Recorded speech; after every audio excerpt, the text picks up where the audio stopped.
নমস্কার, দেখছেন talk to Bangla. আমি অভিষেক রয়েছে আপনাদের সাথে। এই মুহূর্তে যে খবর নিয়ে উপস্থিত হয়েছি, বিজেপির সর্বভারতীয় সভাপতি কে হবেন সেটা নিয়ে কিন্তু আরএসএস এবং বিজেপির মধ্যে বারংবার দ্বন্দ্বের ছবিটা সামনে আসছে এবং সেই ছবিটা যত প্রকট হচ্ছে ততই কিন্তু নরেন্দ্র মোদী আর কতদিন দেশের প্রধানমন্ত্রী থাকবেন সেই প্রশ্নটা উত্থাপিত হচ্ছে। তার কারণ দেশের প্রধানমন্ত্রী নরেন্দ্র মোদী বারংবার এই মুহূর্তে আরএসএস বন্দনায় মেতে উঠেছেন। তাকে দেখা গিয়েছে 15ই আগস্টে লালকেল্লা থেকে তিনি বক্তব্য রাখার মাঝখানে প্রায় 30 সেকেন্ড আরএসএস বন্দনায় একদম মেতে উঠলেন এবং তিনি বললেন যে সারা দেশে বিভিন্ন জায়গা জুড়ে 100 বছর ধরে যারা কাজ করছে আরএসএস, আমরা তাদেরকে খুব শ্রদ্ধা করি।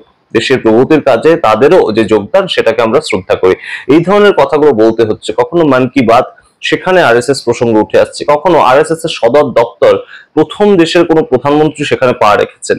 সুতরাং এই কাজগুলো কেন এখন নরেন্দ্র মোদীকে করতে হচ্ছে 2024 সালের পরবর্তী সময়? তার কারণ এই মুহূর্তে আরএসএস কিন্তু সরাসরি জানিয়ে দিয়েছে নরেন্দ্র মোদীকে কিংবা বিজেপিকে যে হয় সরকারে তোমরা থাকো, সংগঠন আমাদের দেখাশোনা করতে দাও, না হলে সংগঠনে তোমরা দেখাশোনা করো, সরকার কিভাবে চলবে সেটা আরএসএস ঠিক করবে। এই ধরনের একটা ন্যারেটিভ কিন্তু তৈরি করা হয়েছে এবং মোহন ভাগবত তিনি বিভিন্ন সময় বিভিন্ন কথাবার্তা বলে একদম ফ্রন্ট ফুটে এগিয়ে গিয়ে ব্যাটিং করছিলেন। কিন্তু ওই যে 15ই আগস্ট দেশের প্রধানমন্ত্রী তিনি আরএসএস বন্দনা করলেন, কিছুটা হয়তো একটা সমতা বজায় রাখলেন, আরএসএস এবং বিজেপির সম্পর্কের মধ্যে একটা ব্যালেন্স তিনি করলেন সেটার মাধ্যমে, এবং যার ফলে আমরা দেখলাম মোহন ভাগবত বললেন যে 75 বছর হয়ে গেলেই যে কাউকে রিটায়ার করে যেতে হবে এরকম আমি কোনো কথা আগে ইঙ্গিত করিনি। আমি একটা কথার কথা বলেছিলাম, কিন্তু বিষয়টা কি অতটাই সরল? অতটা কিন্তু সরল নয়। তার কারণ বারংবার যে বিষয় গুলো সামনে উঠে আসছে এবং বিহার ভোটের ঠিক আগে যে বিষয়গুলো উঠে আসছে সেটা কিন্তু অত্যন্ত তাৎপর্যপূর্ণ। আপনাদের মনে থাকবে যে মুরলী মনোহর যোশী তিনি একটি চিঠি রিসেন্টলি লিখেছেন সুপ্রিম কোর্টের প্রধান বিচারপতি বি.আর. গাওয়াইকে। এবং কি বিষয়ে চিঠিটা লিখেছেন? একদম সরাসরি কিন্তু নরেন্দ্র মোদী সরকারের একটা সিদ্ধান্ত সেটাকে চ্যালেঞ্জ করে। এর থেকে এই চিঠির যে বিশ্লেষণ, অন্য কোন চিঠির বিশ্লেষণ কিন্তু অন্যরকম হতে পারত, কিন্তু যেখানে মুরলী মনোহর যোশী যিনি মার্গদর্শন মন্ডলীতে বর্তমানে রয়েছেন এবং বিজেপির অত্যন্ত পরিচিত মুখ, লালকৃষ্ণ আদবানির একদম পাশেই থাকতেন, তিনি অটল বিহারী বাজপেয়ীর পাশেই থাকতেন, বিদ্বান মানুষ, তিনি যখন একটা চিঠি লিখছেন 11 পাতার সেই চিঠি, ছত্রে ছত্রে কিন্তু একটাই কথা যে সরকার যা সিদ্ধান্ত নিয়েছে তা আজকের দিনে দাঁড়িয়ে সঠিক নয়। এই চিঠিটা কখন লিখছেন মুরলী মনোহর যোশী? যখন তিনি কয়েকদিন আগেই আরএসএস এর একটি কার্যক্রমে একদম নরেন্দ্র মোদী যেভাবে সরকার চালাচ্ছেন সেটার তীব্র নিন্দা করেন, একদম নিন্দাই করেন, সমালোচনা করেন বলা যায় না, নিন্দা করেন। এবং তিনি অর্থনৈতিক দিক থেকে দেখিয়ে দেন যে অমর্ত্য সেনের কথা কোট করে যে দেশ কিভাবে চলছে, দেশের কিভাবে চলা উচিত, অর্থনৈতিকভাবে মানুষ পিছিয়ে পড়ছে দেশে এবং সেটা কিভাবে তারাক্কি হচ্ছে। এবং এই চিঠিটা যে উঠে এসেছে মুরলী মনোহর যোশী যেটা বি.আর. গাওয়াইকে লিখছেন, সেখানেও ঠিক এক কথা বলা আছে।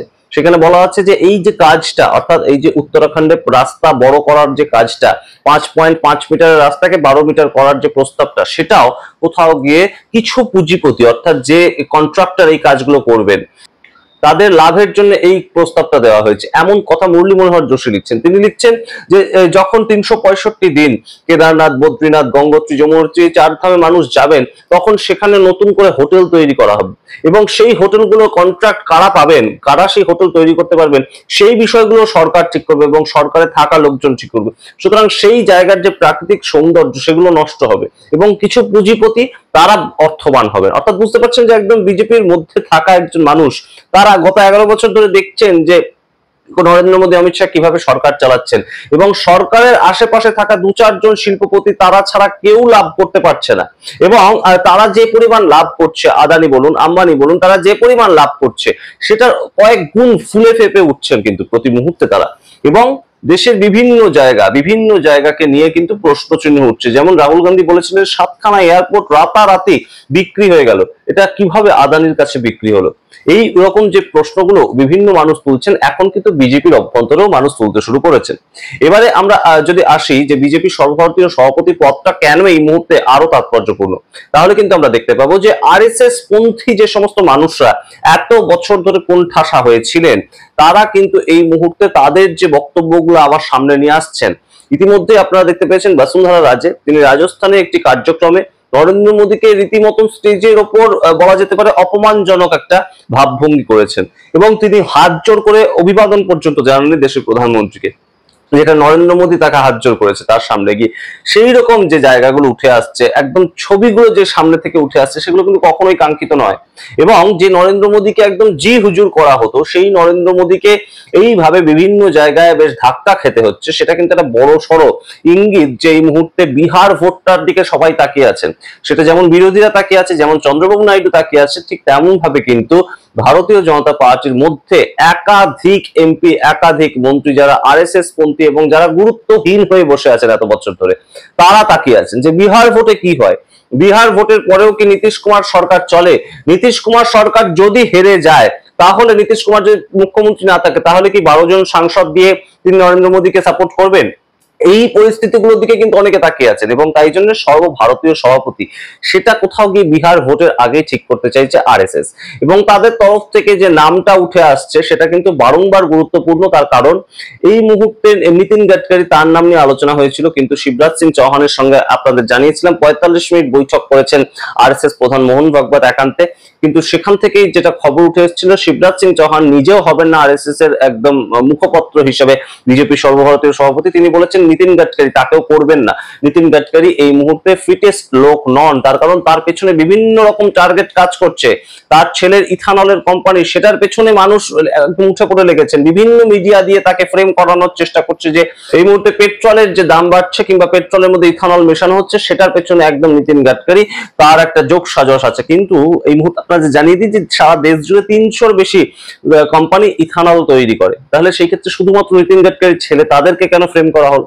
এই প্রশ্নগুলো একদম শিবরাজ সিং চৌহান জানিয়েছিলেন মোহন ভাগবতকে, এবং সেই জায়গা থেকে এই মুহূর্তে একটাই নাম কিন্তু উঠে আসছে, সেই নামটা কিন্তু সঞ্জয় যোশী।